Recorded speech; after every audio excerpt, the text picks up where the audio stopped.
Hey everyone, the 2023 Colorado Economic Summit will begin in 15 minutes.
Hello, everyone.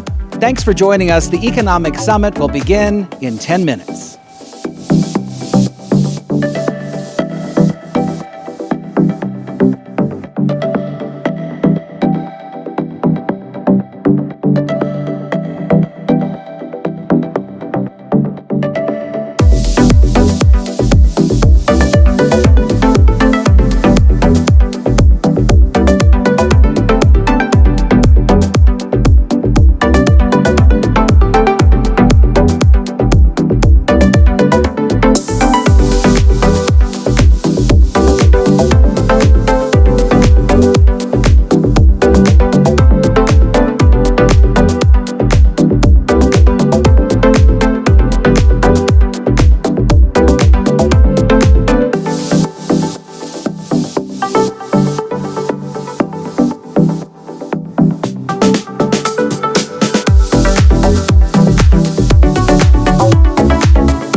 Welcome, everyone. The 2023 Economic Summit will begin in 5 minutes.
Hello and welcome to the 2023 Colorado Economic Summit, brought to you by Coldwell Banker Realty and the sponsors you see here on the screen. We'll leave those up for a second longer while I introduce myself. My name is Lane Lyon. I come to you as a representative of the real estate industry. I'm a realtor and managing broker in Denver. I also draw upon my many years as a TV news reporter and appear regularly on 9 News, which is Denver's NBC affiliate, as their real estate expert. For this program, though, I am delighted to be your host because we have a wealth of information coming your way. You know, 2022 might just be described as a roller coaster, and we hope to bring you a better understanding of where we are headed from here. We have a lot of information from the rental market to the housing market and the economy as a whole. We're excited about our panel of guests that are coming your way, including Dr. Elliot Eisenberg, who is here with us once again. He is one of the most knowledgeable and popular economists, known for, shall we say, his unique way of making all of us somehow make sense of it all. Let's get started, though, with our first presenter, who owns Colorado's largest property management company in the state. With more than 1,250 rentals in and around the Denver area, he's here with an overview and an outlook of what we could expect in the rental market in the new year. Here is Mr. Greg Bacheller. Hello, Greg. Thank you, Lane. It's great to be here. Nice to see you. Thank you. So I often get asked this question anywhere I go in the marketplace: are we at a place where we can expect more changes, or are we going to see more of the same as we transition from 2022 to 2023? And as Lane alluded to earlier, 2022 was indeed a bit of a roller coaster, and I suspect we may have similar to that as we move into 2023. And as I walk through those couple of components, let's start at a macro level. We're going to talk just a little bit about job growth, economic growth, population growth. So number one, we are watching from an employment standpoint that nearly 55,000 positions of growth year over year have taken place right here up and down the Front Range. That is still really good economic and job growth. We'll take that anytime. From a population growth standpoint, we are noticing as Colorado has become increasingly more expensive, the population growth, where it was in its pinnacle of about 100 to 120,000 people net growth into the state, we're now down to about 25 to 30,000 people net growth into the state. Interestingly enough, though, most analysts are predicting our current population, which is just shy of 6 million people right now, is likely going to be in the ballpark of about 8 million people by the time we get to 2040. That is still a lot of growth, which speaks to economic growth, job growth, population growth, a need for infrastructure, etc. Employment is up 4.1% year over year, and that is really, really good news. And so that serves as the foundation of where our economic growth is, our job growth is, population growth, which is leading to the conversation that we're going to chat about the rental market. As we look through that, it's incredible how many people still want to live here. And for those of us that have been here for a long time, we get that. It's a great place to live. Denver has ranked in one of the top 10 metros that people are moving to. In addition to that, about 43% of all rental searches, when people are looking at a different state, that Colorado is included in that. Although interesting, 47.1% of all rental searches are also people looking to move out of the Denver area. There's a number of folks that are reaching that place where they realize, love Denver, want to be here, and there's a lot of folks who want to come this direction. By the same token, there are other folks that are saying, this may not be my Denver anymore, and it may be time to move elsewhere. Interesting that those two stats are very, very similarly related. One of the things that we watch year after year is a report that comes out from U-Haul that talks about the number of one-way moves coming into Colorado. And interestingly enough, when we hit 2019, we were one of the lowest number of inbound moves at that point in the ballgame, 42nd out of the 50 states. And what was happening then was wage growth was simply not staying in line with what rental growth was, and so it was making it too expensive for people to come here. During the pandemic, though, as we look at years 2020 and 2021, there were so many people that didn't have to stay in the state where they were currently living. They could come right here to Colorado and work their job remotely. And so in 2020 and 2021, number 6 and number 7 in terms of inbound moves. This year dropped just to a little bit below that, number 11. Keep in mind, there are still lots of people wanting to come this direction. Make no mistakes about it, from a single family homes, townhomes, condo standpoint, rent has been going up and it has been on a 10-year rocket ship. Rents in the Denver area over the last decade have gone up about 75%. We're beginning to see that moderating right now. Obviously, there's a number of impacts with what the Fed is doing, interest rates, unemployment, some layoffs that are going in place. Elliot's going to talk much more about that, but the net takeaway from this is rental rates have gone increasingly higher all the time, although we're finally beginning to see them moderating at this point in the ballgame. Keep that on your radar screen, especially for investors. It's a great opportunity to be thinking through whether you take advantage of a market blip right now, where the market has slowed down some, to be able to acquire properties, all the while rents have tapered off slowly, and we project them to pick right back up again. Let's talk a little bit on the multifamily side, apartment complexes, etc. So multifamily building permits are slated to wrap up 2022. We haven't seen the data just yet. Around 28,000, which is just under 26,000 for single family homes. One of the components that we've been watching closely is what's the balance of that? Where are builders choosing to build? Are they choosing to build multifamily? Are they choosing to build single family homes? We are watching right now, multifamily building permits typically represent about 30% of all building permits. This year they represented 52%. That's a pretty substantial jump. Apartment rates were up about 9.4% this year. Vacancy rates hovering around 5%. Interestingly enough, I think when we see all of the Q4 data that comes out on that, we are indeed going to see that vacancy rates have gone up. Rental rates have come down slightly as the market is more normalizing to what's transpiring right now.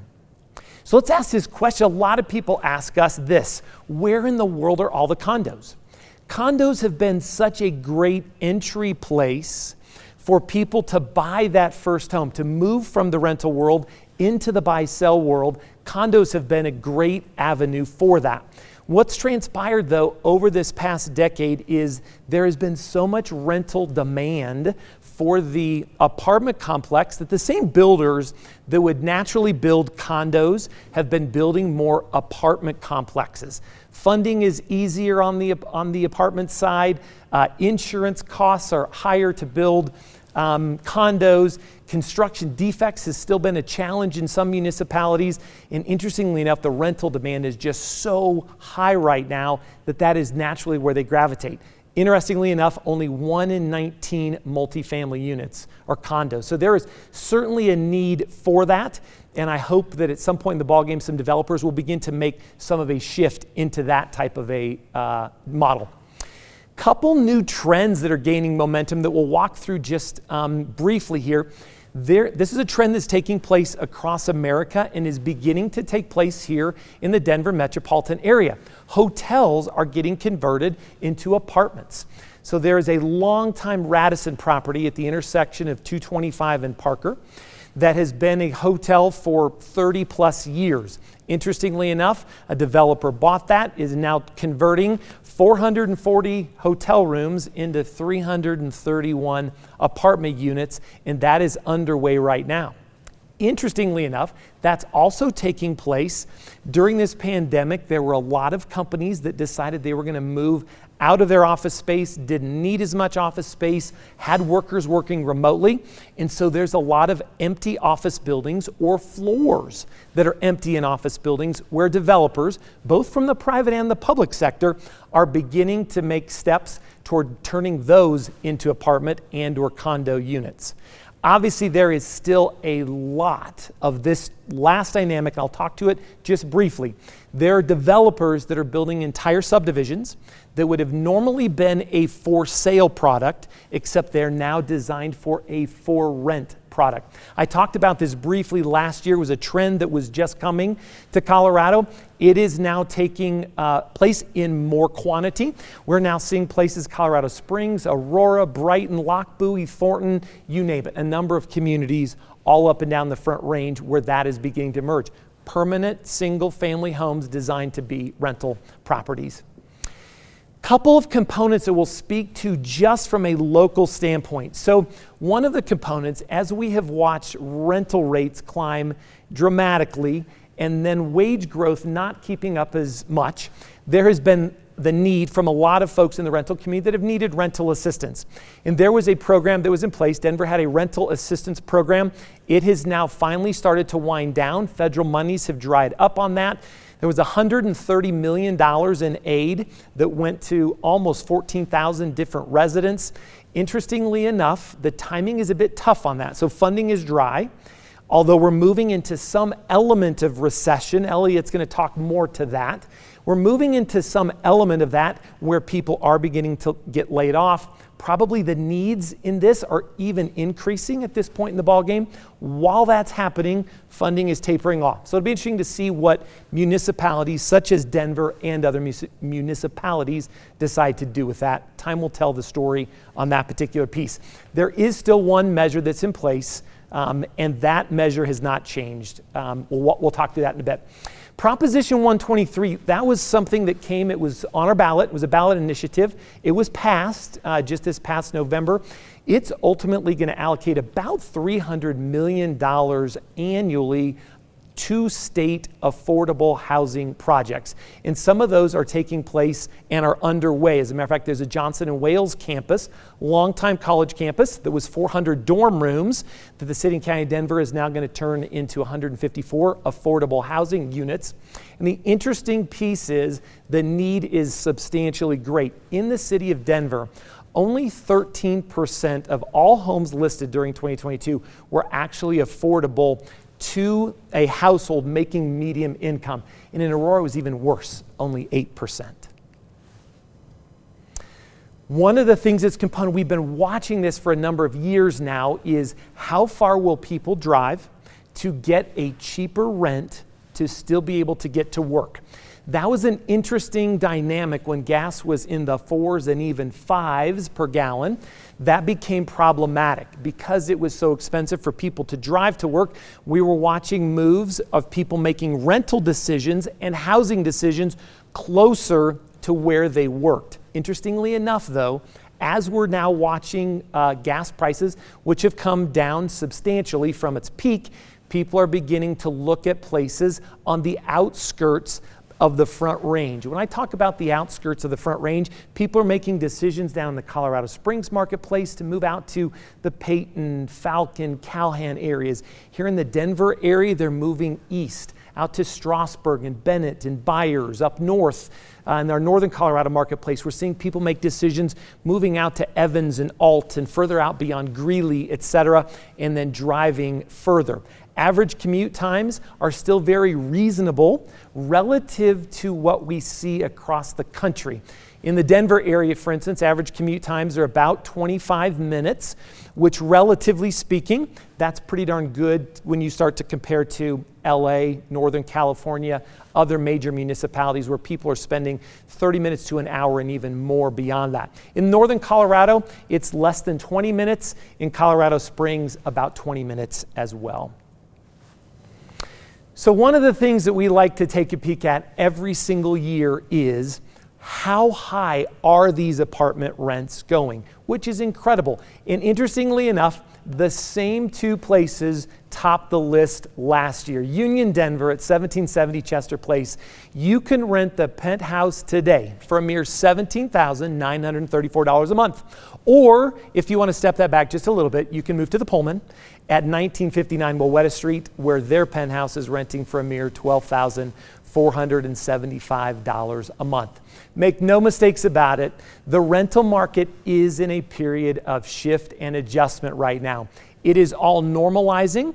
Obviously, we hear many people that like to say the sky is falling, it's all shifting so fast. I don't believe the sky is falling at all. It's normalizing, and all of that is going to play out in 2023 and probably into 2024.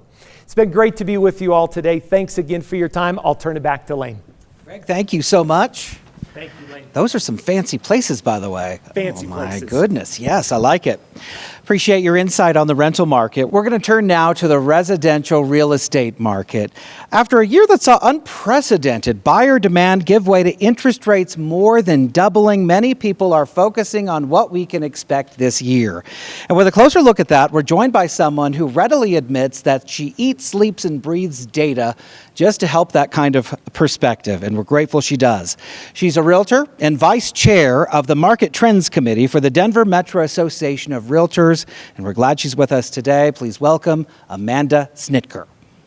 Hello, Amanda. Hi. Welcome to the stage. Thank you. Nice to see you, and Thanks. take it away. Great, thank you. All right. I am excited to be here with you today to share a little bit of the data over the last couple of years. We've been on a little bit of a wild ride. But to start, I would like to just set the stage for where we get all of our data from. The Denver Metro Association of Realtors puts together a market trends report every month. And there are 14 of us that sit on this committee, all realtors in the metro area. And we pull this data from RE Colorado. It is residential data only. And the data is pulled on the first day of the month. And it includes data from these 11 counties within the metro area. So I want to start us out by reminding us all that 2020, 2021, and 2022 were record-breaking years. We set records, we broke them, and set new records. We set records for lowest amount of inventory, we set records for the fewest number of days in the MLS, and we set record highs for the average and median sold price. If I had to describe 2022, I would call it a year of transition. And we like for transition to happen every year on January 1st, and we have a full year of really complete data, and it fits real nice and tidy together. But that isn't what happened. And so I want to start us out by comparing some year-over-year data. Because when we look at year-over-year data coming off of record years, we're going to see some really big numbers. And one of those that we're looking at is active listings at the end of the month. So we pull the active listings on the last day of the month, and this captures a moment in time of the number of properties that we have that carry over into the next month. And so when you're looking at year-over-year data, we have 4,757 active listings on December 31st. And that was a 222% increase year over year from what we had the previous December. Now that's a huge number, but we came off of a record low. That 1,477 active listings at the beginning of 2022 was the record low inventory we've ever had.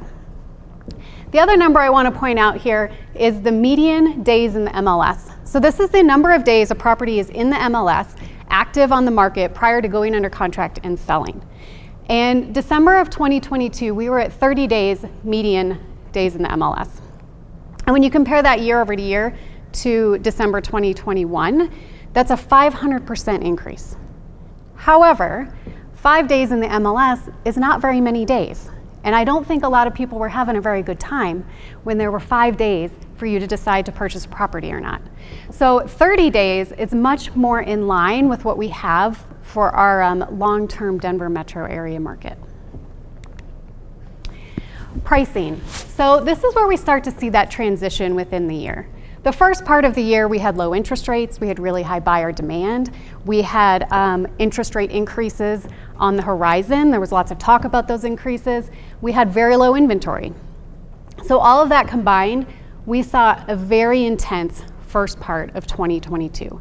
And in that first portion of the year, from January to April, we saw a 14.2% increase in the median sale price. And that started to balance out a little bit, and then we saw that price correction with a 9.8% decrease in the later part of the year. Now, we have some normal seasonality within our market anyway, and we do see a peak in the spring, and then it kind of levels out later in the year. But when we take a look at mortgage rates, so this correlation between the point when the mortgage rates started to increase and we had the slowdown in the market. So we can see where that pricing and affordability point for buyers had buyers pause for a minute and kind of think about it a little bit more. This is inventory. So the gold bars here are active inventory. That's the inventory count on the last day of the month. The blue bars is the new inventory that came into the market on that month. So you can see here in December and January, early in the year, we had that really low inventory. There was very little carryover into the next month. And most of our inventory was coming from new listings that came on in that month. And then as we moved later into the year, we saw a peak of the inventory in June, and that switch from new inventory coming onto the market being what people could choose from versus the carryover. And so we saw our inventory increase month over month going into the later part of the year. And that inventory came from properties staying on the market longer, not necessarily more sellers entering to the market. This mortgage rate over here, you can see the same trend. So the inventory started to increase, stayed on the market a little bit longer as buyers were thinking a little bit harder about how much money they wanted to spend. How much money could they spend? Was this interest rate infecting other parts of their life? This is also reflected in the days on market. So the median days in the MLS, the gold line is detached properties, the blue line is attached properties. You see early on in the year, we had 4 days in the MLS prior to going under contract. And then as we got later into the year, that days on market went up. And that correlated with the mortgage rates increasing. So I want to talk about inventory because we talk a lot about interest rates, and that is definitely impactful. But one of the things that is also part of our story is the inventory. So I want you to look at the second line of this table, new listings. So in year 2022, our year-to-date number for new listings entering the market was 60,164 listings. That was down 9.3% from the previous year. And it's actually the lowest number of new listings that we've had in a year going back to 2008. So if we look at this graph, this goes back to 1985, and we can see the fluctuation in the amount of inventory. Again, this is the inventory count on the last day of the year. And you can see that back in 1985, we had 17,337 active listings, and then we dropped down into the late 1990s, and then in the early 2000s, it crept back up. And we had quite a bit of inventory. In 2007, we had 24,603 active listings on the market. We went into the recession in 2008, 2009, and as we started to come out of that, in around 2014, the buyer demand started to pick up. The economy was looking a lot better. Interest rates were lowish. And we had really low inventory coming out of that. And since then, we have hovered around 4,000 to 5,000 active listings in the market. And then you can see at the end of 2021, where we had that record low of 1,477 active listings. So this graph right here, I love this because it shows a lot of the seasonality, and it has a good section of historical timelines in it. So it goes back to January of 2008. You can see that we had very high inventory. This was the heat of the recession.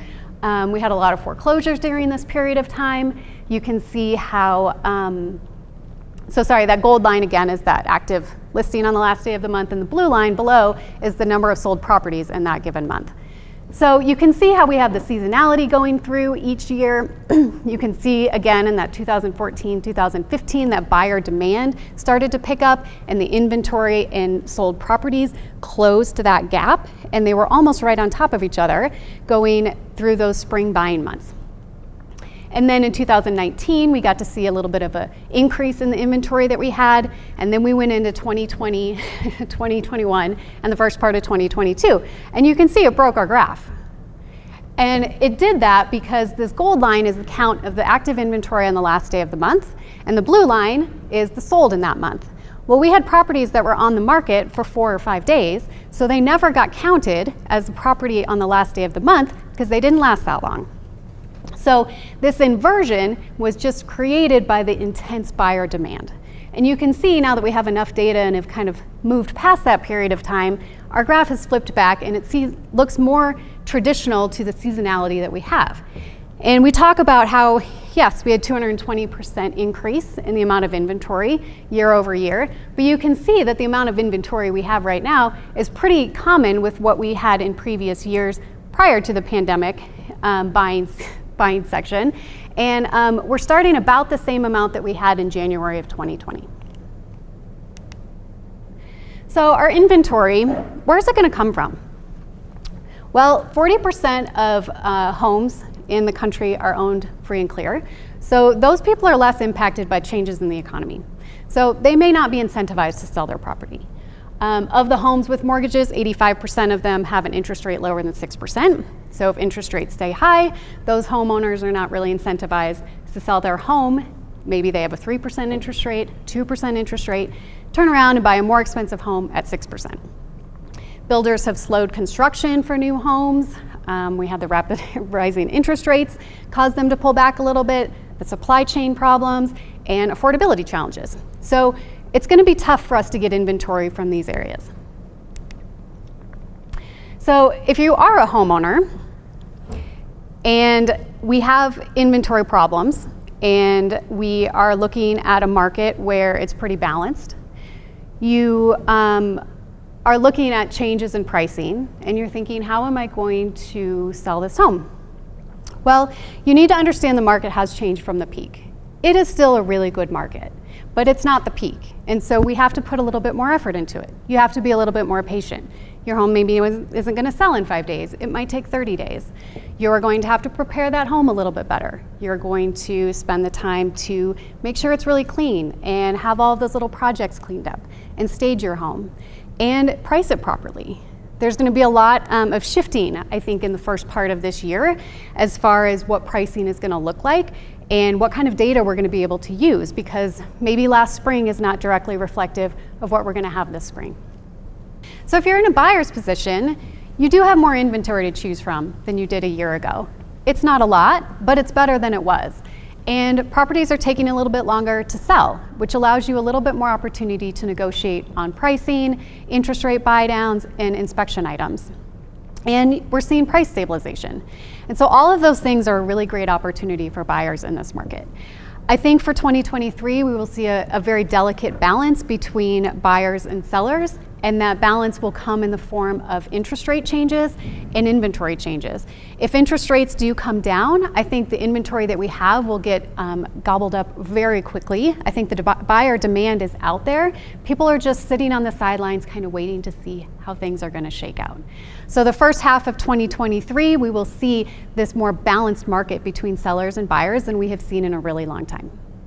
All right, Lane. All right, Amanda, thank you so much for looking into your crystal ball for us. We appreciate that. From COVID concerns to a new way to work remotely, we saw a lot of changes and movement across the Western U.S. in 2022. Now, with an in-depth look at what is driving home ownership in the new year, please welcome Regional Vice President for Coldwell Banker Colorado, Tammy Miller. Hello, Tammy. Welcome. Hello, Lane. Nice to see you. Nice to see you. Thank you so much. Thank you so much. It's great to be here. Real estate moves the economy. For every home that is bought and sold, additional revenue is pumped into industries like home furnishings, home improvement, construction, landscaping, internet services, and the list goes on. The National Association of Realtors estimates that for every home sale, 2 jobs are created in the U.S. And each home sale contributes approximately $113,000 to the U.S. economy. And workers earn an average of just over $57,000 per home sale. If you purchased a home in Hawaii in 2021, you helped to contribute $306,000 on that one purchase to the economy in Hawaii. In fact, Hawaii took the #1 spot in the country for the highest income generated from home sales. California, Washington, Oregon, and Colorado made it in the top 10 of that list in 2021. Well, real estate moves the economy. Economic factors impact real estate. Interest rates, inflation, recession, employment, unemployment all impact home ownership. There's one more important component that affects home ownership, and that is consumer behaviors. What's driving home ownership? In 2020, the pandemic was a catalyst for dramatic changes in consumer behaviors in real estate. Location-driven decisions moved from the need to be close to work to the flexibility to work from anywhere. In 1981, the National Association of Realtors kicked off what they called the Profile of Home Buyers and Sellers. This annual survey was sent to home buyers and sellers to find out more information about what, where, when, why, and how they were purchasing homes and how important home ownership was to them at that given point. So today, I would like to highlight the 2022 Profile of Home Buyers and Sellers as presented by the National Association of Realtors. So first, let's take a look at the characteristics of home buyers. The typical first-time home buyer in 2022 was 36 years old. That's up from 33 years old last year. The repeat buyer's typical age climbed to age 59. Both of those are an all-time high. 14% of the home buyers purchased a multi-generational home to take care of aging parents, and yes, kids are moving back home. In fact, many home builders now have put into their basic inventory multi-generational floor plans. At 22%, the primary reason for purchasing a home was a desire to own their own home. For first-time home buyers, this number jumps to 62%. Yes, the American dream of home ownership is alive and well. Now let's take a look at the characteristics of homes purchased. Most recent buyers who purchased new homes, that would be new construction homes, were looking to avoid renovations, problems with plumbing, electricity, and that came in at 41%.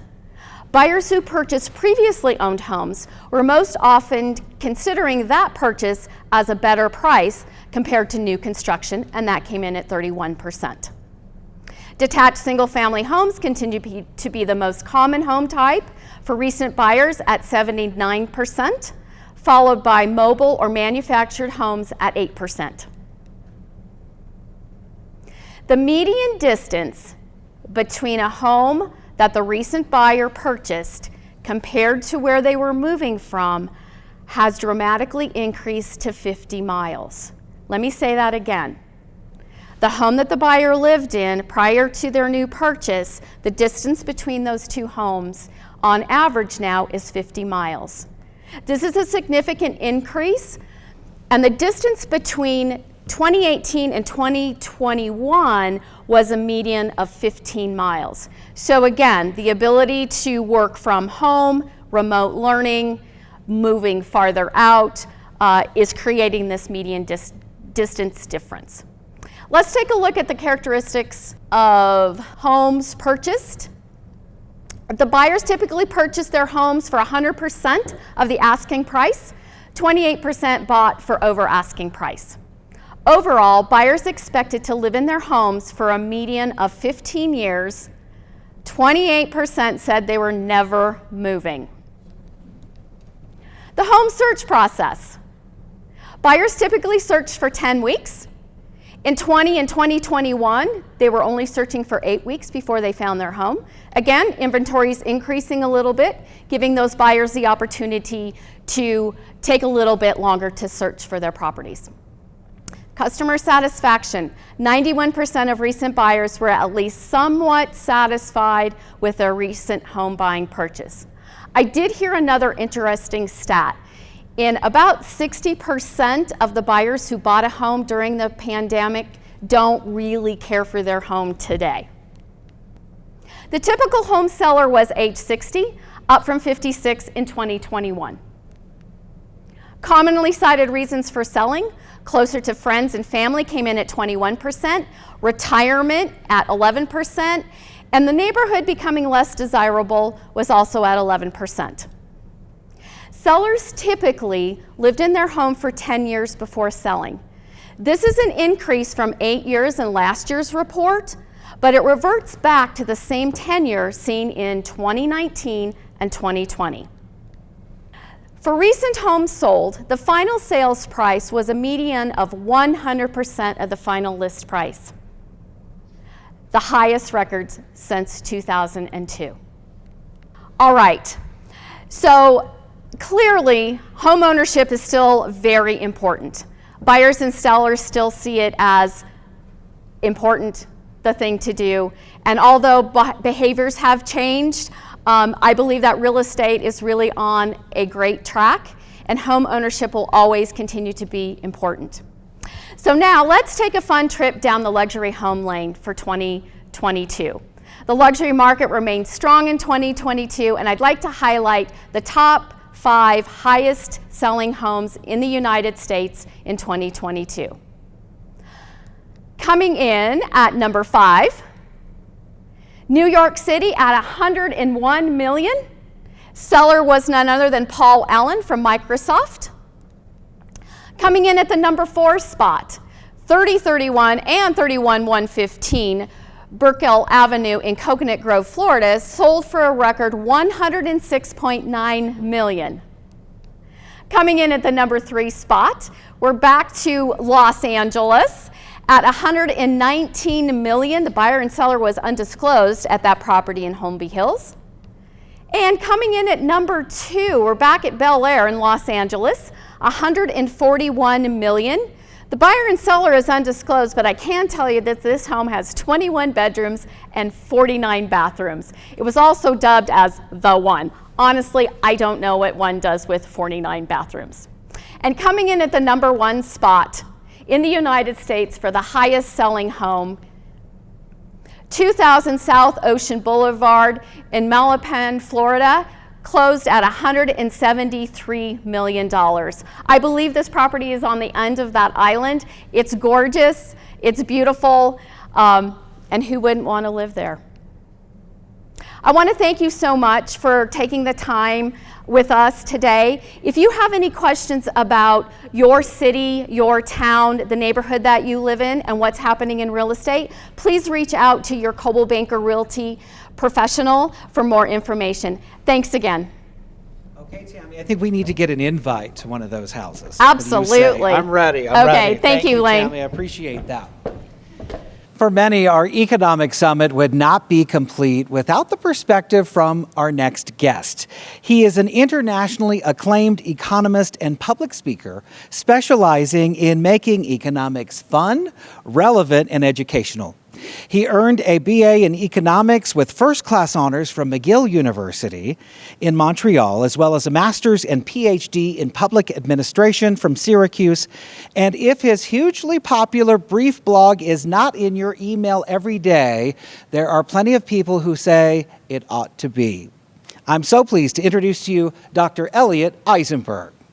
Come on up, Elliot. Nice to see you. Thank you for being here. It's a pleasure to be here. All righty. Anxious to hear what you have to say. Yeah, me too. Thank you so much. It's a pleasure to be here. It's been a year since we've last gotten together. A lot's changed. There's a lot to talk about. Let's go. Let's look at the video. All right, so where do we begin? First, GDP.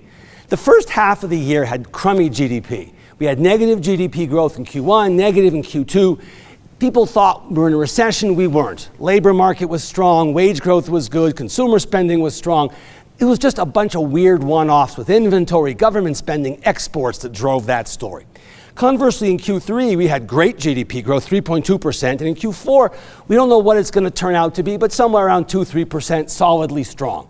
The economy wasn't as bad as we think it was in Q1 and Q2.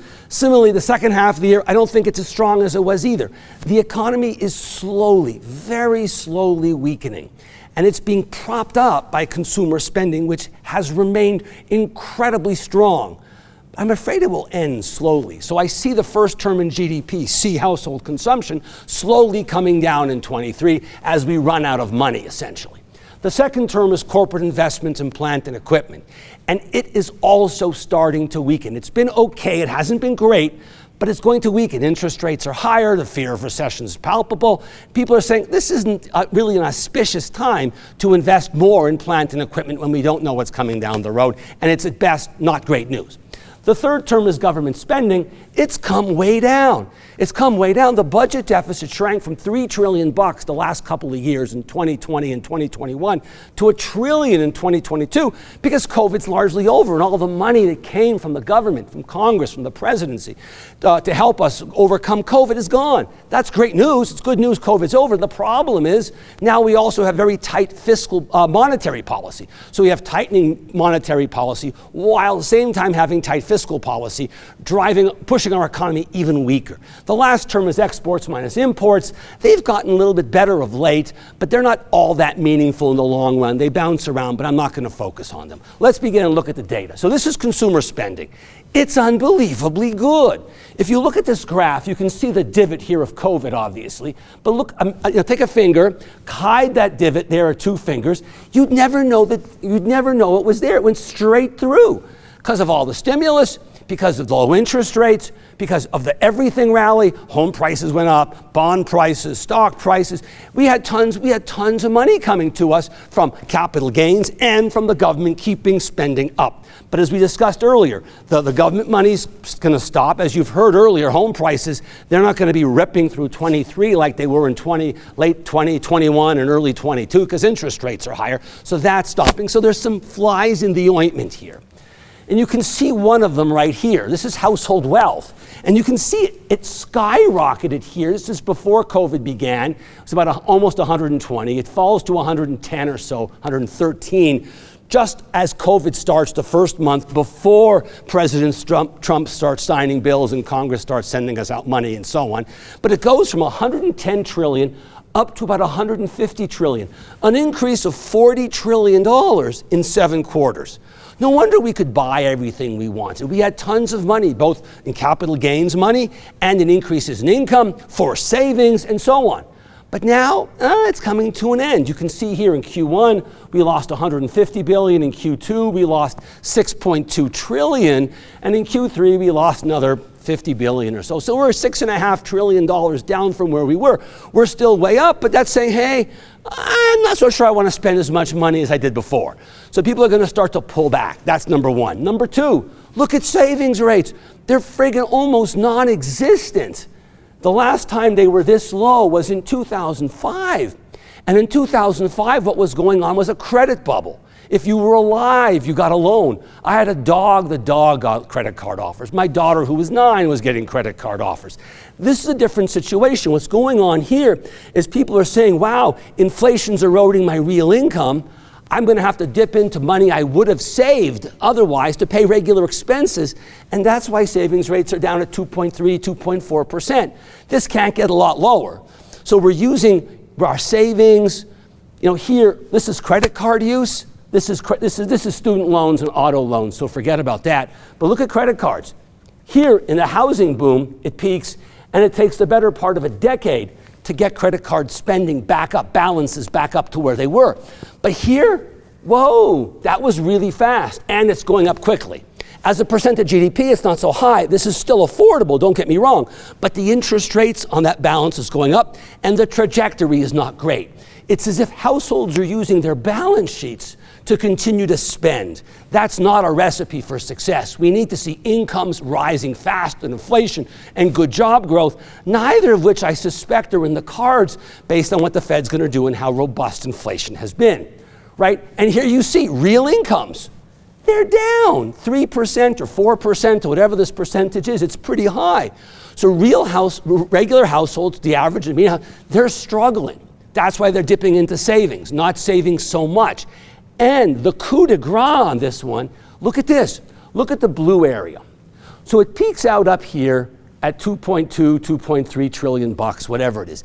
This is extra savings that we accumulated because we had nowhere to go during COVID. We didn't lose our jobs, or we got a job back quickly. We got stimulus checks, unemployment insurance, and so on, and had nowhere to go. So we accumulate all this money, and slowly we've been running through it. And by the end of this year, it'll all be gone. So our extra savings is gone, our savings rates are low, our credit card balances are rising. This doesn't lead to a bad recession. We'll talk about that later, but I certainly see one on the horizon. Again, not bad. Don't worry. It's not like the end of the world. It's not like 07, 08 or something, or 8, 09. It's not. But it seems that these things are all pushing us in that direction. That said, there's good news too. Oil prices aren't really doing much of anything. They're pretty flat now of late. It's this sort of thing where you see a steady increase in oil prices from $20 a barrel up to almost 120 over a year or two. That generates serious inflation. If oil prices just bounce around like here or bounce around like there, not terribly important. Yeah, China's opening up now, so we're likely to see more pressure on oil because increased demand. Not now, but in 5, 6 months, we'll probably start to see it. Maybe there'll be more fracking activity. We'll see. It's unknown, but we're not going to see oil prices jump to $150 a barrel. That's done. It'll stay where it is. It'll bounce up. It'll bounce down. So energy prices are good. They're not inflationary. That means transportation is also not inflationary. And you'll see it in this graph here. This is a remarkable graph. So before COVID, the cost of moving a 40-foot shipping container, corrugated metal container, between, as you see here, between Shanghai and Los Angeles, was now $1,800 or whatever it was, right? Then during the worst of the supply chain problems, the price went up literally to almost $13,000. Where is it now? Pretty much back to where it started. Supply chain problems are gone. When this was peaking out, there were 110 ships off the ports of LA and Long Beach. Now they're like 2 or something. Part of it is they're more efficient at clearing. Part of it is our imports of stuff have gone way down because we already bought all the stuff we need, and so on. So prices are coming down. We are seeing deflation. There's no question. It's how broad are we seeing it? We're seeing it in energy. We're seeing it in transportation. We're seeing it in goods. We're starting to see it in food. That's all great. We're not seeing it so much in services. I'm going to get back to that conversation soon, but keep that in the back of your mind right now. So that there is clearly good news. Inflation has peaked. There is no doubt, right? Here, manufacturing, prices paid. If it gets below the blue line, prices are declining. This doesn't mean prices are going to go back to what they were pre-COVID. Forget that. It just means that right now, prices are falling. Again, deflationary. Manufacturing, that means it's a good. It's a table, it's a chair, it's a baseball mitt, it's a laptop, it's something. There is true deflation in the cost of goods right now, which is pushing down overall inflation. And you see it right here. This is from the Institute of Supply Management. They ask purchasing managers, what's going on? And they're saying prices are actually coming down. Similarly, new order. What's the demand for stuff? It's coming down too. The economy is clearly weakening. There is no doubt. It hasn't showed up yet because the labor markets are remaining strong, because firms are very, very reluctant to let go of their workers because it's so hard to get them and train them and find them and so on. So until we actually see the recession upon us, the labor market's going to remain strong. And remember, the labor market is a lagging economic indicator. So this is not, you don't want to look in the rearview mirror to make economic policy. Nonetheless, it remains at historic lows. We'll get there as well. But this is showing us that supply chain problems are going to. So does this. These are various inventory to sales ratios. I look most closely at this one, retail. This one says, if you walk into a store, are you likely to be able to find what it is you want to buy? And the answer is here, no. The answer is here, largely yes. And the reason it hasn't totally recovered up to somewhere around here, 1.4 to 1.5, is largely because of autos and the chip shortage that remains persistent in the automobile sector. Outside of that, there's not much problem. Lots of inventories out there. Stores are offering large discounts to move merchandise because they have too much inventory. And that's why they're not buying stuff from abroad, and that's partly why the shipping container costs have come down. So the cost of goods has come down. The cost of food is not going up. Energy costs are coming down. Transportation costs are coming down. This is good news. There is unequivocally good news. The economy is slowing, and that's part, the benefit that we get is that. And that's what the Fed wants, right? That said, look at overall consumer sentiment. Nothing to write home about here. This is not the all-time low. It was lower here, and it was lower over here. But this is altogether not a good number. People are unhappy because inflation is bad. Inflation is reducing their real income. They go to work, they get a 5% pay raise or a 4% pay raise, inflation 7%, and they're worse off by 3%. They're not happy. And then they go, oh, you know what? I just went, for example, to Chipotle last week, and I bought a couple of burritos and a couple of drinks, and it was $40 or something. And people go, that's crazy, right? And you either having that conversation with your friends or family, or just internally in your head, and that's making you not particularly happy. So consumers they're spending money, but they're not really happy with things because inflation's eroding their income. Similarly, manufacturing is not doing well. This is manufacturing, and if it's below 50, it's in recession. Manufacturing is now in recession. You can see it. Now, manufacturing went into recession here, and there just before COVID. It came out and then goes in because of COVID. But you can see here recession, there recession, and that didn't lead to an overall recession. So manufacturing can go into a recession without dragging the economy with it. But, we've got housing now in recession, new construction's really bad, existing sales, as you know, not good. So you add manufacturing, now assume we add commercial construction, and you have enough sectors that are weakening, the likelihoods of recession continue to increase. We're not there yet by any stretch of the imagination, but the signs all say we're going to get there. So this is manufacturing. We saw household sentiment not so hot. This is the service sector. How is the service sector doing? And this is interesting, because up until recently and through November, service sector was doing well in the mid-50s, kind of its historic normal level. And then all of a sudden, it went below 50. This is 1 month. I'm not prepared to say the service sector's in recession, a quick recession, but I'm certainly paying close attention. Moreover, when the service sector goes into recession like it did here, that was the housing bust. And like it did here, that was COVID. Services don't go into recession nearly as much as manufacturing. When it does, it's a bigger deal. So this is worth focusing on, and somewhere I am focusing a lot of my attention. I'm hoping it's a one-off. We'll see how it goes. But we have households that aren't happy. We have manufacturers that aren't happy. Temporarily, we have service providers that aren't happy. This is small business. And you can see here, it begins to improve, and then it goes back down again. This is pretty low. If you look at the data here historically, it was low like 6-8 months ago, and that's as low as it's been in 10, 12 years. That's when we were getting out of the housing bust and the recession of 08, 09. So this is telling us that small business isn't pretty. Households aren't happy, manufacturers aren't happy, small business isn't happy. Service providers are iffy at the best right now, but there's more. Look at CEOs. They're also not happy. So if you know a CEO or a CEO is a friend of yours, go out and get them drunk. And if enough of them get drunk, they'll change their attitude, the economy will get better, we'll all be fine. But kidding aside, the last time CEOs were this unhappy, that was COVID. The time before that, the housing bust. The time before that, the dot-com bust. So you get the idea. That's the S&L crisis, the recession of 1990. And that's Paul Volcker raising rates, 17, 18% what it was. So we're 5 for 5 here. Doesn't mean they're perfect. Again, they could make a mistake. But you look at the evidence here, the manufacturers, the service providers, the CEOs, households, small business, savings rates. It's all giving you get a little nervous when you look at this. That's what I'm telling you. The weight of the evidence is strongly suggestive that some kind of recession is coming, even though unemployment's low.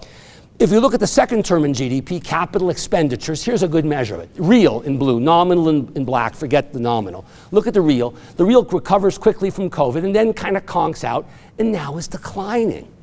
Firms don't want to invest. They don't want to invest in plants because it's expensive. With higher interest rates, the likelihood of a plant being profitable, the ROA, the ROI, the ROE, a little lower.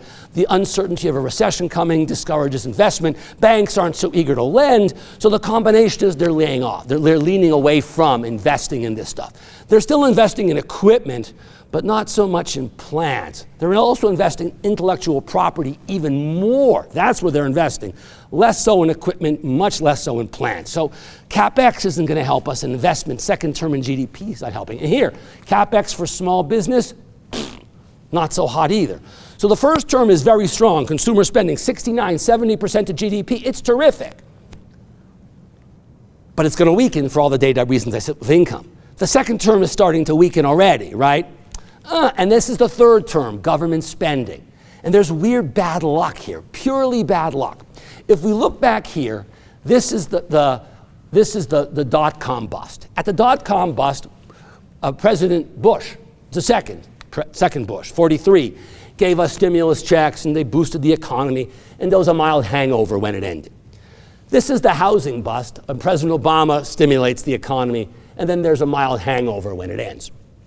At the time this was going on, when we saw GDP expansionary fiscal policy during one quarter, albeit, but nonetheless, up at 3% of GDP, going down over 1, 2, 3, 4, 5, 6, 7, 8 quarters, down to negative 1.5. That's a 4.5 percentage point change in fiscal stimulus, from 3% up to 1.5% down.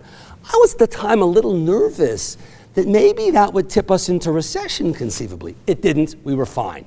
But now come forward 10, 12 years, 13 years, we go from, well, almost 6% stimulus in the most stimulative quarter because of COVID, but even look at the 4 percentage point number, which is the general number for 4 quarters in a row, and see that over 1, 2, 3, 4, 5 quarters, we go from stupendously stimulative to unbelievably contractionary. A 7 percentage point swing, twice as big as this swing. Okay, that's a lot of tightening of fiscal policy that's now also occurring at the same time that monetary policy is getting tight and the Fed's raising rates, which we're going to talk about in a couple of seconds.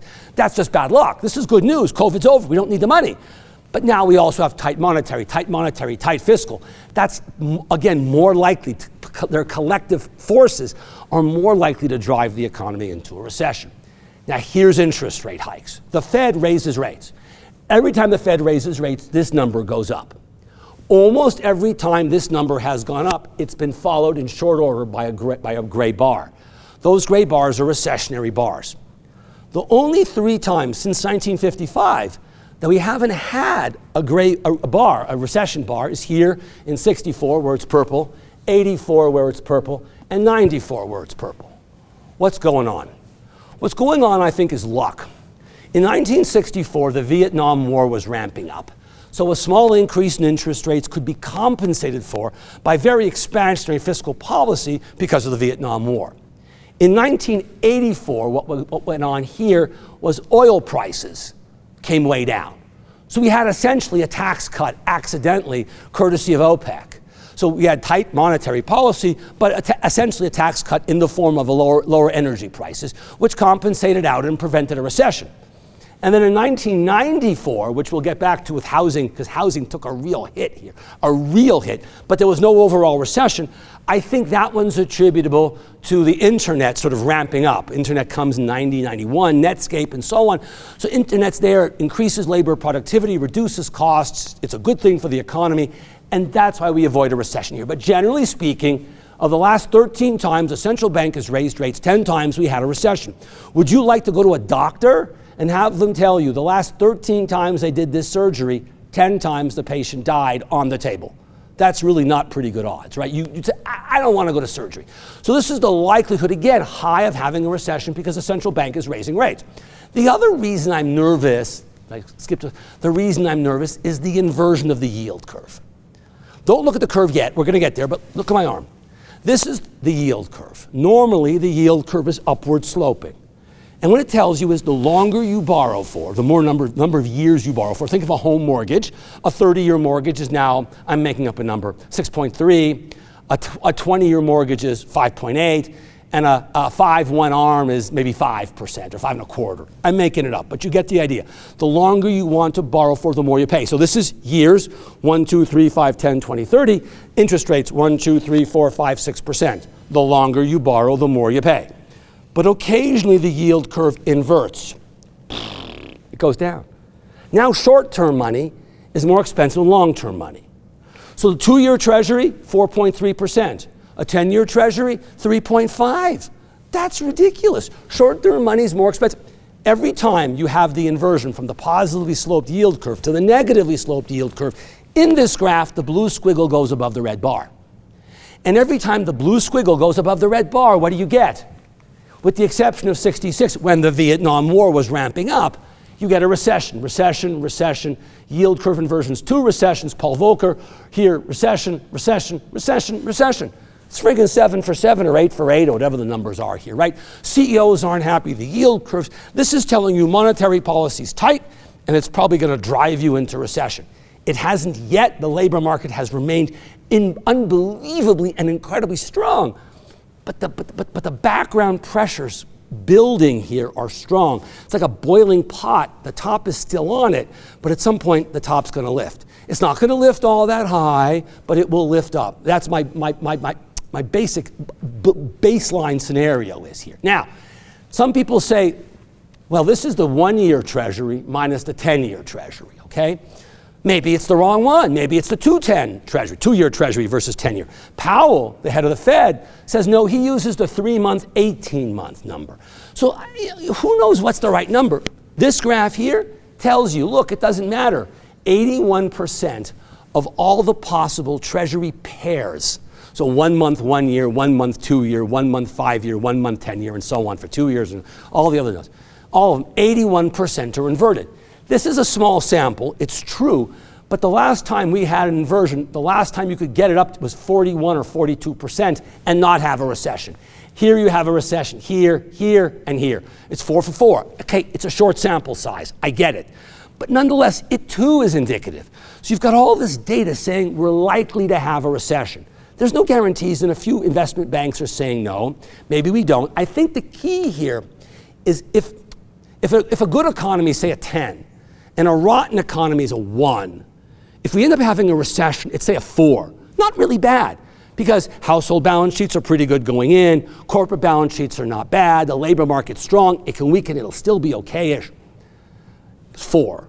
If we have a soft landing and we avoid a recession, probably a 5. Not that great, because rates have gone way up, bringing back construction, bringing it into recession in manufacturing, capital expenditures, and so on. So the difference isn't, oh, wow, a recession, terrible, versus, oh, it's super, a soft landing, great, hooray. The difference isn't all that large because, it's a 4 versus a 5 or a 4 versus a 6. It's not a 1 versus a 10. That's the point. And now, when does the recession start? I think the recession is going to start earlier than this. This says 2 years from the first rate hike. First rate hike was in March of 22. This suggests the recession starts in March of 24. I think the recession starts this year. Assume at this point somewhere around mid-year. It may take 6 months to get there still because the economy is still robust. The labor market's strong and unemployment is at a 50-year record low. But I think it comes quicker because the Fed's raised rates so fast. Look at this. The rate at which the Fed rates now are already at 4.25 right now. And they're going to raise them some more. They're actually going to raise them tomorrow at the Fed meeting. That concludes at 2 p.m. tomorrow. They'll raise rates either 25 or 50 basis points. But it's going to be something like that, right? So we're going to be actually a little bit higher and on our way to somewhere around here. This is a wildly rapid rate increase.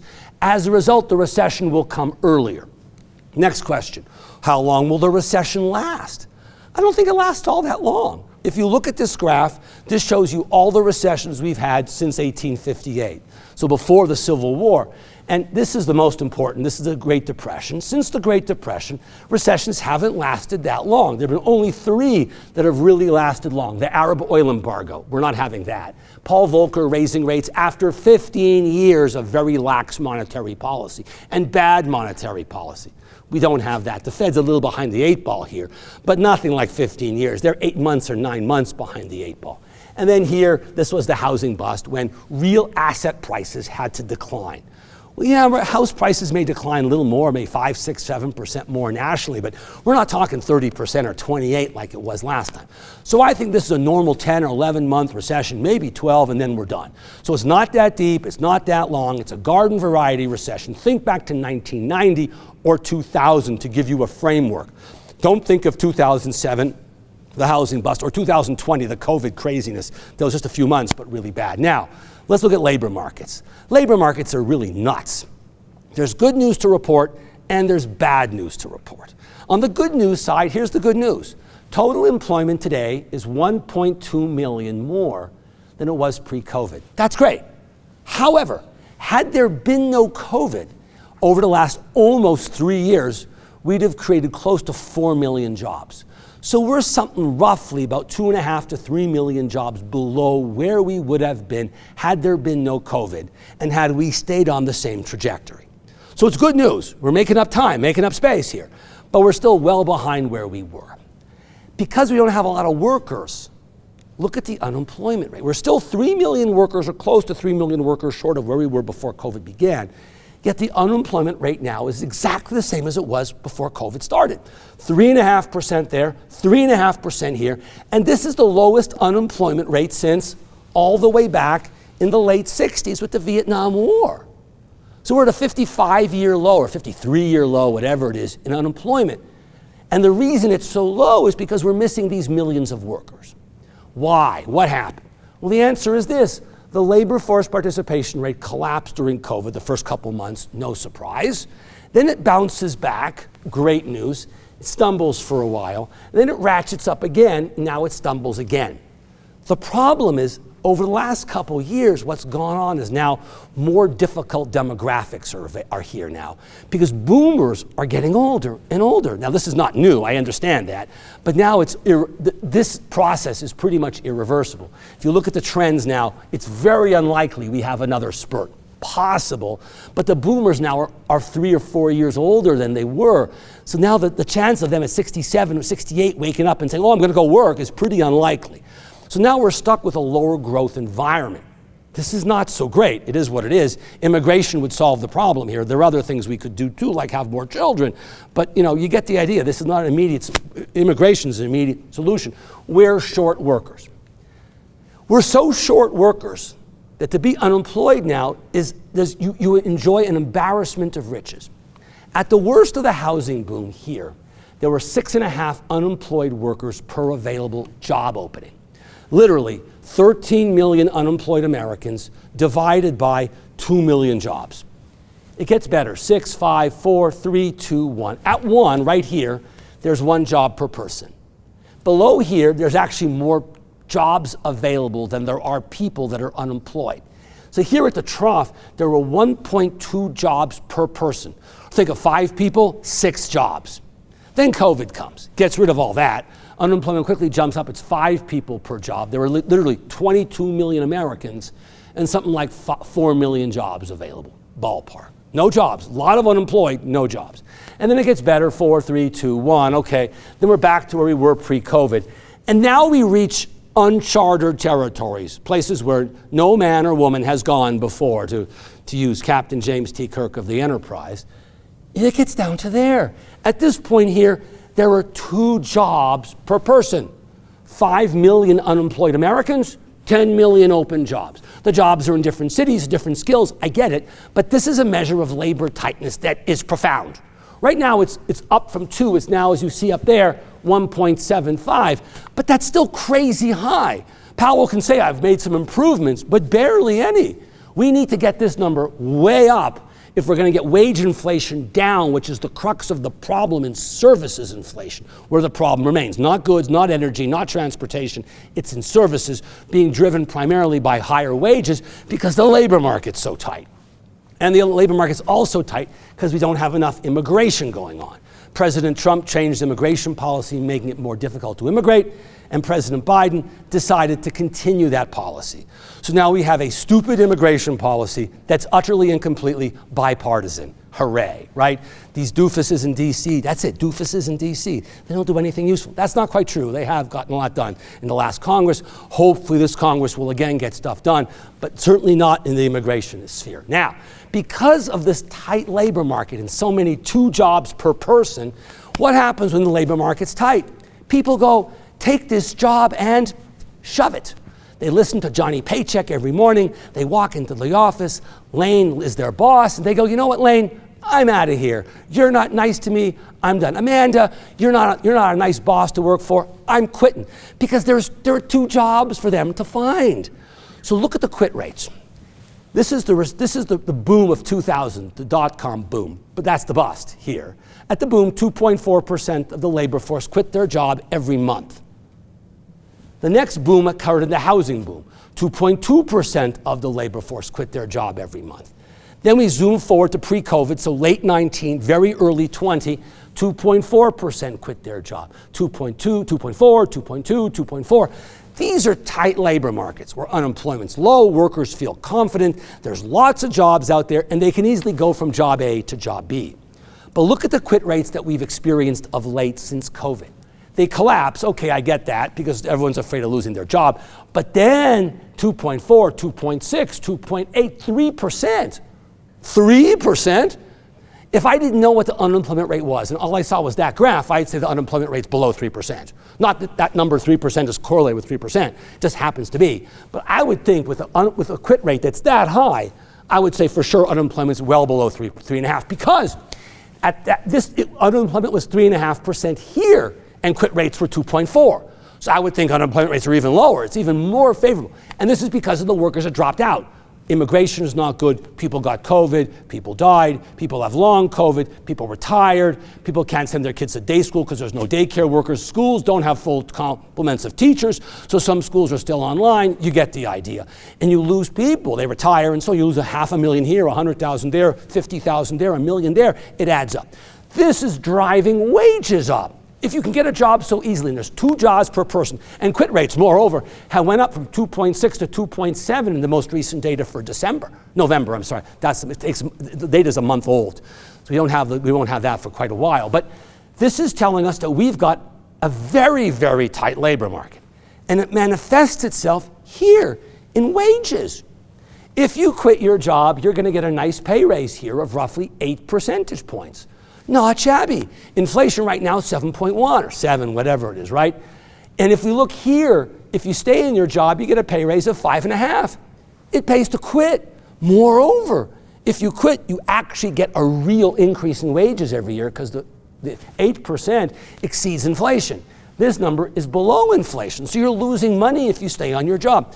The labor market's, people quit, the labor market's tight, then people quit and get more money for quitting. That's why people quit. Right now, 2.7% of the population quits. That's 33% of the labor force each year is quitting. A third of the entire population is quitting their job.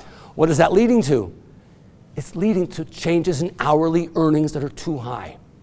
Now, they're coming down. This is potentially good news for the economy. Bad for workers, but good for the economy.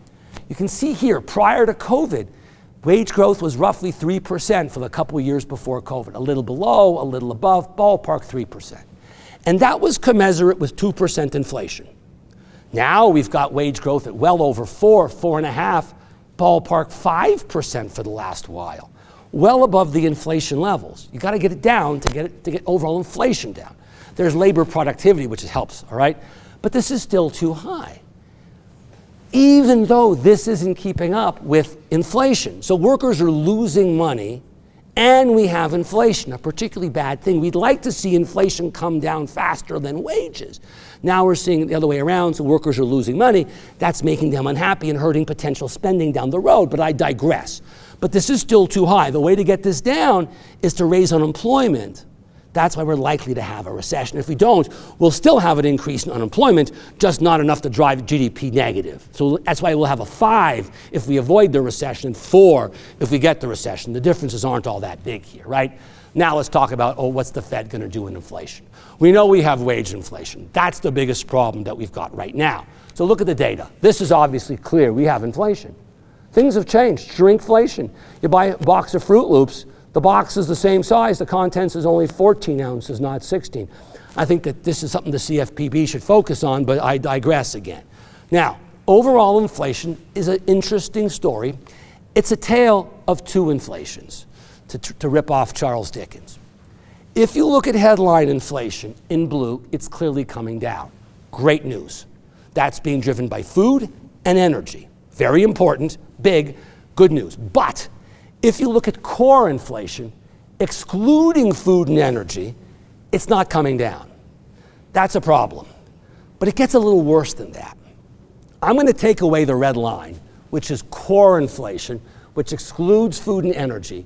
I'm going to keep the blue one and replace it with service inflation. Look at the red line now. It's gone way up. This is the problem the Fed's concerned about. This rise. This number has to come down to about here for the economy to get back to 2% inflation. There's goods deflation, so we can have above 2% inflation on the service side, but we can't have it at 7% or 7.5%, what it is now. It's got to come down to 2.5 or 3 at most. This will take work. And to get this down, the cost of service inflation has to come down. And to do that, wage inflation has to come down. And to get that, unemployment's got to rise. And when unemployment rises, I'm going to go back now a bunch of slides. Look at this graph here for unemployment. This is what scares me the most. The unemployment rate. Right here. Look, every time the unemployment rate goes up, here, here, here, here, here, and here, it doesn't go up a little bit. It goes. So once bad news sets in, unemployment jumps up 0.5%, whoa, we're likely to see it go up by 2. And then you end up in a recession. This time could be different, but I'm suspect. Because once you have momentum, and momentum matters. You lose your job, you don't spend. You don't spend, your neighbor loses their job. They don't spend, and so on. Eventually Congress gets in, something happens, things change, and you get out of it, right? It's not forever. But that's the fear that's out there right now, and at least in my mind and the mind of most economists. We could still well be wrong, right? But this is a serious problem. So what's the Fed going to do? Well, it's pretty simple. They're going to keep raising rates. The market keeps hoping the Fed stopped raising rates. And every time they get that feeling, they think that Powell has pivoted. Look, Powell hasn't pivoted. Powell hasn't even stopped finishing raising rates. They're still going to go up higher. So here's the current rate, 4.375. The Fed's meeting right now.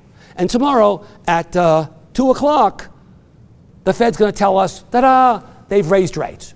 They've raised either a 1/4 point, 25 basis points, or 1/2 point, 50 basis points. I'm in the 50 basis point camp, but it doesn't really matter because they're going to raise rates again a month and a half later. Here in late March, they'll raise them 25 basis points higher. So this number will either be 5 1/8, or if they raise it by 1/4 point here, this number here will be 4.875, roughly 5%. The question now becomes, how long do they keep the rate at that level?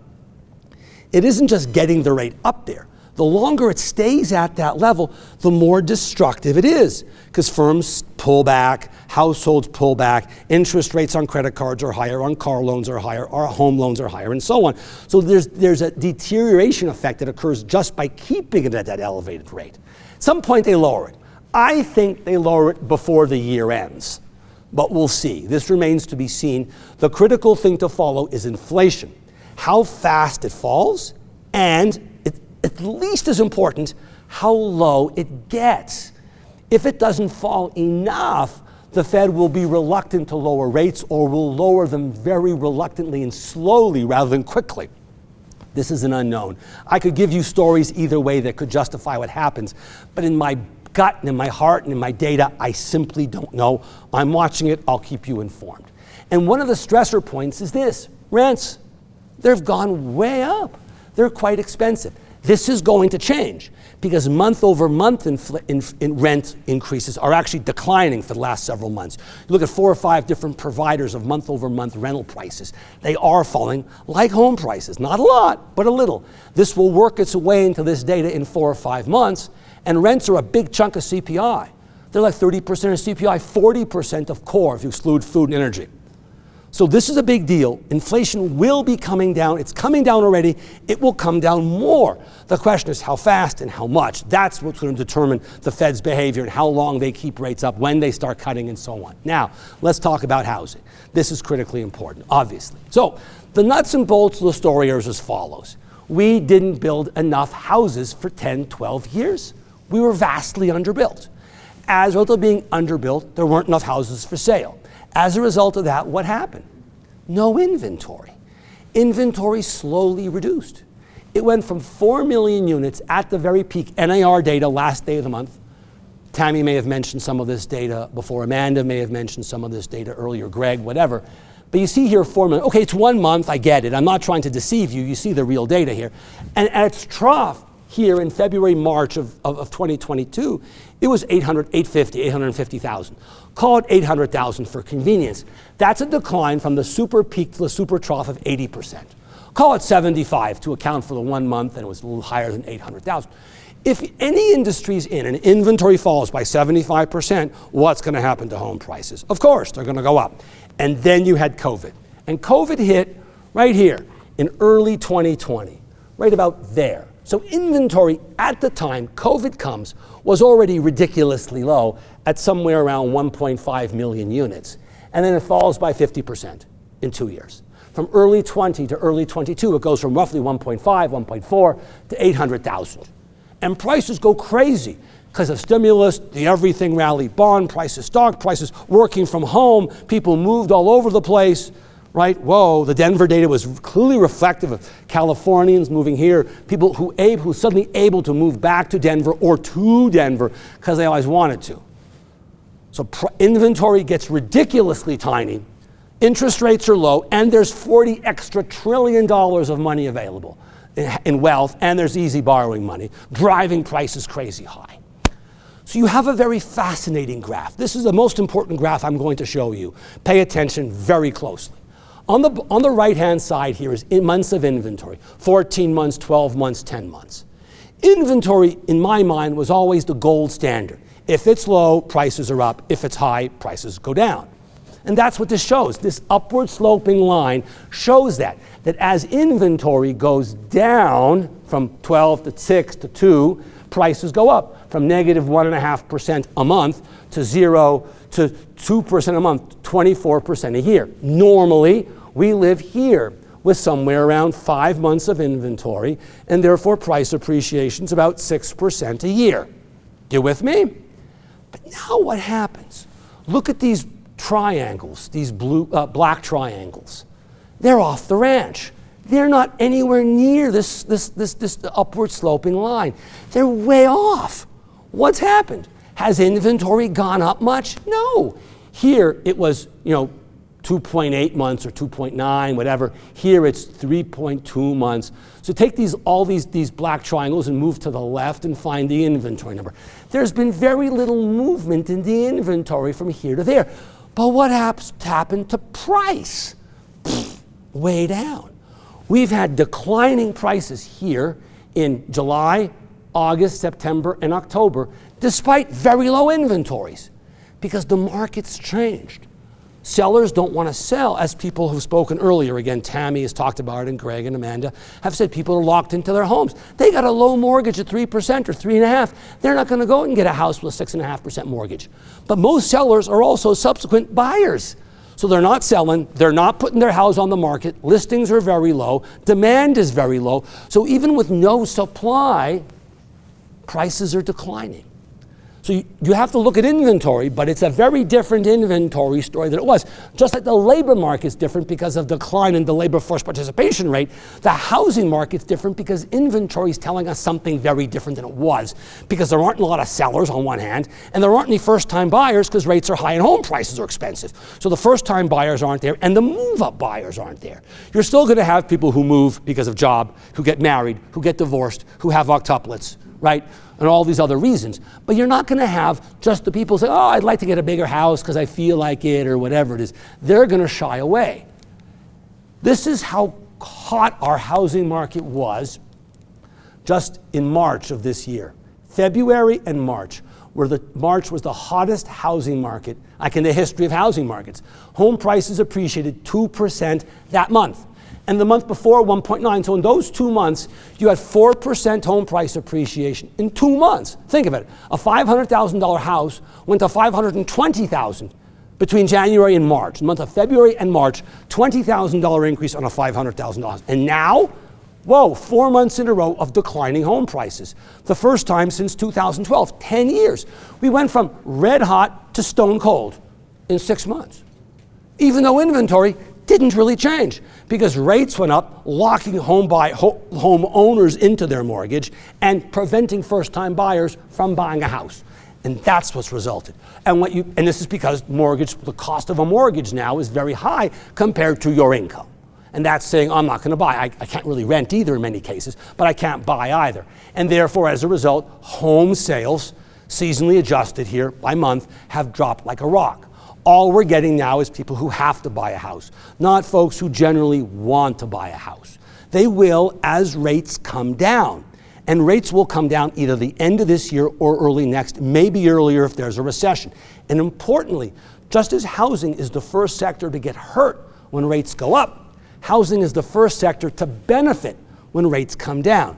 So when the Fed says they're going to start to lower rates or they've seen inflation come down enough, the stock market goes up, the interest rates come down, and the housing market starts to improve, right? Sales go up, refi activity improves, and so on. You're first in, but you're also first out. You will be first out.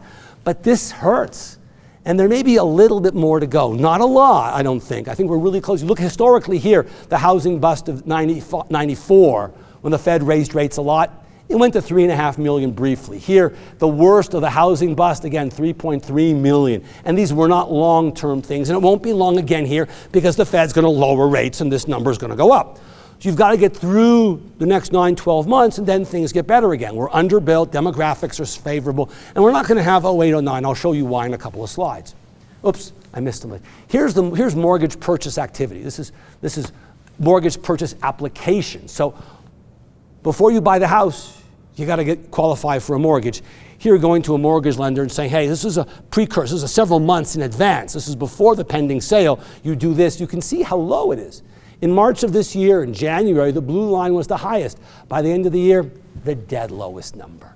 So we're now back in a market like 2014. But, it's stuck here. It's not getting worse. I think the worst is over. We may linger at around 4 million units, maybe 3.9 or 3.8 nationally, but we're very close to the bottom because rates have gone up so quickly. That's important. Now, home builder sentiment also stinks. It's not like we're overbuilt, we're underbuilt, and the builders are saying, I'm out of here, I'm done. I'm not interested in building a house anymore. So builder sentiment collapses back here in the late 80s, we have a recession.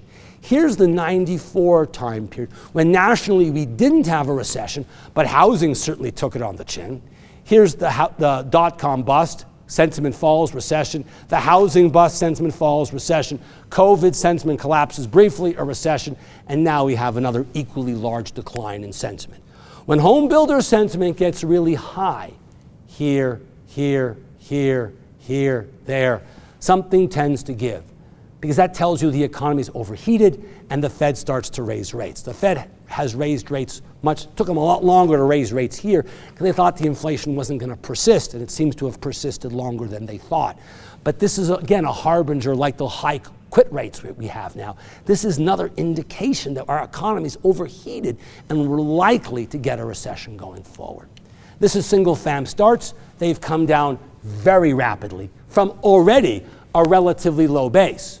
Don't forget, 13, 14 years ago, we were well up here, close to 2 million units. Now, at the best, we were at 1.2. Now we're barely 800,000. It took quite a long time for single-fam starts to get as low as they are right now. This is a very different market. We aren't overbuilt. Builders are stopping very quickly. There's no glut of houses out there. Multifam is doing better. I think they also weaken as interest rates go up and rental prices come down, but they're generally speaking much stronger.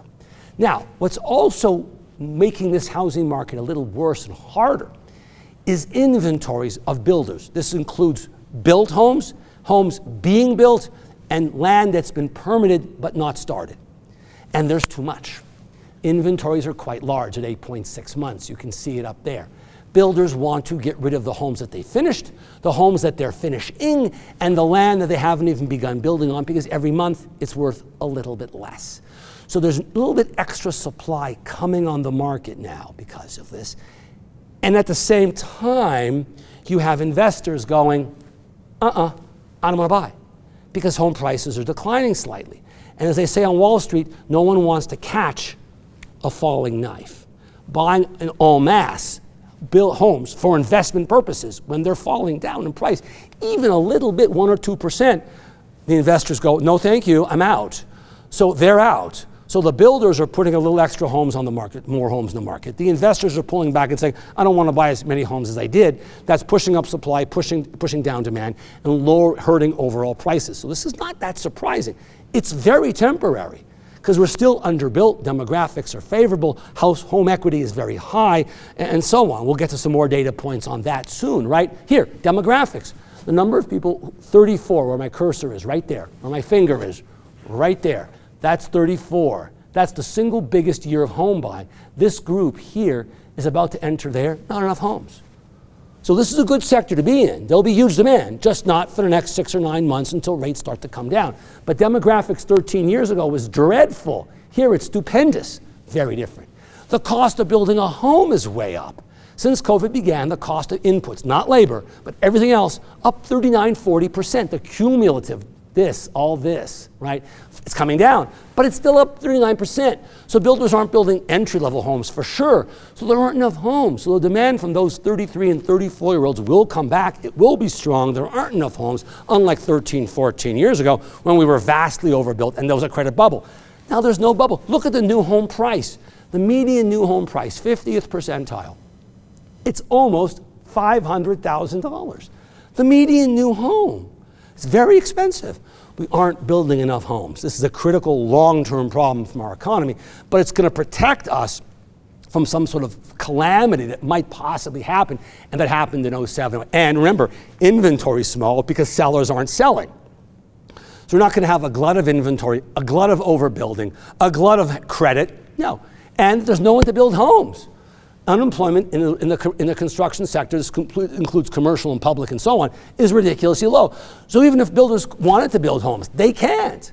So this problem is not going to go away in the near future. Moreover, as I've already alluded to several times, credit's really hard to get. Credit availability now put out by MBA is at 102. At the peak before COVID, it was around 200. And if we go back to the housing boom, it was 900. This is unbelievable change.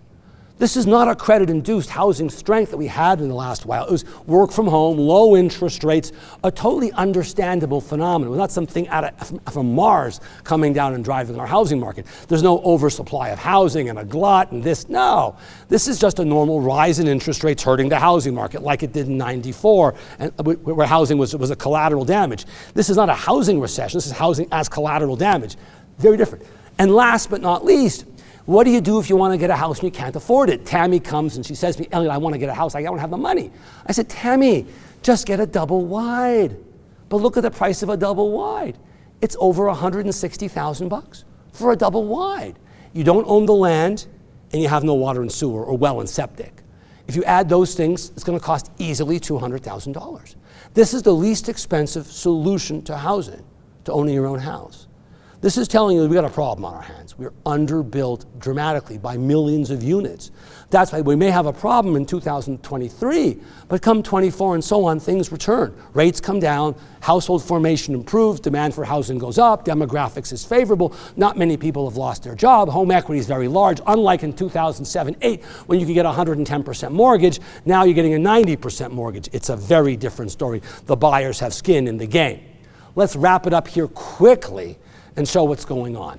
So let's look at a bunch of states out west. There's an interesting story here. If you look at Arizona, they're doing well. Population growth, 1.3%. Nationally, population growth is 0.4%. If you look at Utah, also another performing well state at 1.2% growth. Those two states in the western region are doing really, really well, there's no doubt. Now, by contrast, other states in the west are not doing so well. Look at Oregon. This may be a one-off because last year they grew, but the most recent year they declined by 0.4%, the sixth worst performer. And of course, California, where housing costs are like $27 trillion, they continue to steadily lose population. Not a lot. I mean, losing 120,000 people here, it's only 0.3%, but you're losing population because it's just too expensive to live there. People want to move somewhere else. Washington's neither a big winner or a particularly large loser. Right? If you look at all the states here in the western region, you know, Colorado's here, they're okay, there's nothing phenomenal going on. People who've wanted to move here already have moved here. This is in-migration data. I think somebody else also talked about this data. I think it was Greg, or maybe it was Amanda, I don't remember exactly. Oregon's 25th, Washington's 19th, Colorado 17th. So they're middle to upper half, right? But the winners clearly, Utah and Arizona at number 2 and number 4. People are moving there in droves. Housing is relatively cheap, jobs are plentiful and so on. By contrast, they're moving out of California because it's very expensive. Commutes are bad, traffic is bad, weather's bad and so on, right? People like me, I moved from Maryland, right? Moved from Maryland right there to Florida, a fast-growing state as well. So that's one way of looking. And this is expensive move. This isn't college kids moving. This is people hiring a moving truck to move themselves. This is This is wealthier individuals and full households and so on. Another way to look at it is how's GDP doing? Well, in Colorado, GDP is good. In Utah, it's pretty good. Arizona, it's great. California is fine. Oregon and Washington. You look, generally speaking, it's the West that's doing a little bit better, in part because agriculture is strong. People are moving there, and they're also moving to the South, generally. The Carolinas, Georgia, and Florida are well prepared. There's also some good states up there, weaker in the Midwest. So that's another measure of looking at it, and the West region's doing pretty well there. Last but not least, let's look at the overall economy with, again, some focus on the western states and Colorado. Back in March, it didn't matter. Every state was doing well with the exception of a few small states, low population, as a result, not terribly important economically. The only big city in these 4 states is New Orleans, right? Everything else is very tiny, rural states. But look at October, look at November, the most recent data that we have. Wow, a lot of states have weakened. When this many states weaken, the likelihood of a recession coming is high. Every time you've had this many states weaken in this short a period, you've had a recession. The yield curve, consumer sentiment, CEO sentiment, manufacturing sentiment, service sentiment, home builder sentiment, all these things together give you a weight of the evidence suggesting that a recession is likely. And if we're lucky enough to avoid the recession, we'll have a soft landing, but it's not like that's going to be a heroically strong 10 economy. It'll be a 5 as opposed to a recession-induced hard landing of 4 because we go into it in pretty good shape from the data that I already showed you. I hope I've given you some food for thought. This is to wrap it up. 23 will deteriorate over time. We don't know how much it will deteriorate. Will there be a recession or not remains to be seen. But I think we're likely to get something in early Q3 would be my guess, very late Q2, June, July, August, something like that, right? The Fed's going to keep raising rates through the end of Q1. So we're going to get a rate hike tomorrow and then another rate hike in late March. We'll get 25 basis points each, a 50 basis, a half point and then a quarter, but something along those lines. We've been creating jobs steadily for a long time, but every month for the last year and a half, it's been steadily declining. It's now about 220,000, and it will continue to decline as we go forward until it hits 0, I think, somewhere, and then it goes negative at some point, right? Inflation has clearly peaked. There's no doubt. It's how fast it continues falling and how low it gets before it stops falling. That's the 2 most important questions that are focusing the attention of the Fed right now. Service spending has recovered. It's back on trend growth right now. It dipped but that's now no longer the issue, right? And then I want you to follow 3 things going forward. Professionally, look at the inventory of homes. It will give you a clue of what's going on. But remember, even if there's small increases in inventory, it can lead to price declines that you never saw before, right? So I'm hoping that we don't get increased inventory because sellers don't want to sell. That depresses total sales activity, but protects prices from declining further, right? Unemployment, it has to rise. Whether it rises 1% in the soft landing or say 2% in the recessionary outcome, that's the issue. But it's not going to go up to 10 or 11% like it did 13 or 14 years ago. This is the horse of a very different color. And last but not least, inflation is enemy number 1. Watch it because inventories and unemployment feed into inflation. And if it's too high or not falling fast enough, the Fed's going to be upset. Again, the Fed wants to see rapid declines to a very low level, and they'll be happy. They want to see trend going down fast. To get a hold of me, this is my name, cell number, phone number, Twitter handle, and email address. I put out 70-word daily commentaries on the economy, as Lane talked about earlier. I recommend you, if you want to get it, it's a great way to keep up on what's going on in economics. There are no graphs, no ads, no charts, no links, and no photos.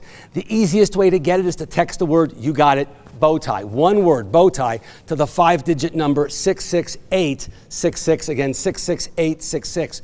As far as what's going to happen, look, 23 will end, 24 will be better. You've got to get through 23. Think about how best to do this, and there'll be reasonable sales. Lane, take it away. Thank you, Elliot. Appreciate you always making us smile and laugh, even when the news is serious. Appreciate that, and appreciate you being here. That is going to conclude our Colorado Economic Summit. I'd like to thank all of our speakers and sponsors for helping us out. And remember to reach out to your Coldwell Banker Realtor who likely invited you to this program if you have any additional questions. I'd also like to thank our technical team to help make this program possible, and of course you for tuning in online. That's going to do it for us.